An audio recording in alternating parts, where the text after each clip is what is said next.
The Dallas nurse received a blood transfusion on Monday from an American Ebola survivor.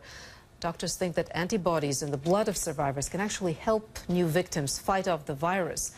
Let's talk more about this with Dr. William Schaffner, chairman of the Department of Preventative Medicine at Vanderbilt University. Dr. Schaffner, thank you for joining us. So tell us, how does this serum work? Well, what happens is that as people recover, they develop proteins, we call them antibodies, that circulate in the blood plasma.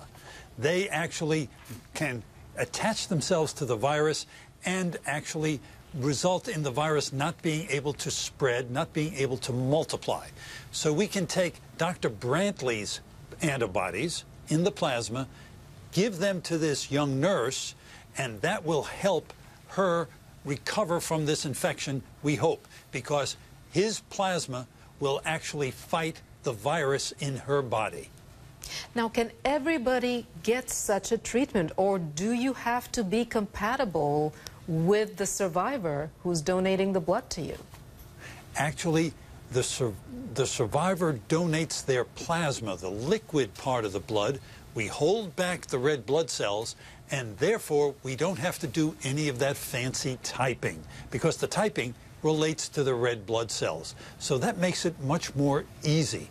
But it's still obviously not something that can be done on a large scale. It has to be done very selectively.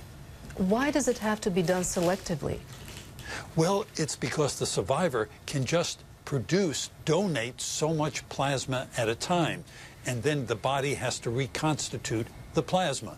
So we have a limited pool, if you will, of survivors who might be donors. And they might not all care to be donors. They might not be sufficiently strong to be donors. So we can't do this for thousands of people, but a few at a time for sure. What about ZMapp? It seems to work in a related manner to the serum.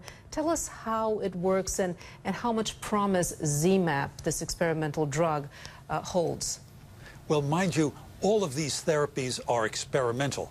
But the ZMapp is a clever way of trying to create those very antibodies in the laboratory, so we don't depend on donors. And if we have a laboratory system that can create a lot of these antibodies, why then we can treat many, many more people. So that's the whole concept of ZMapp.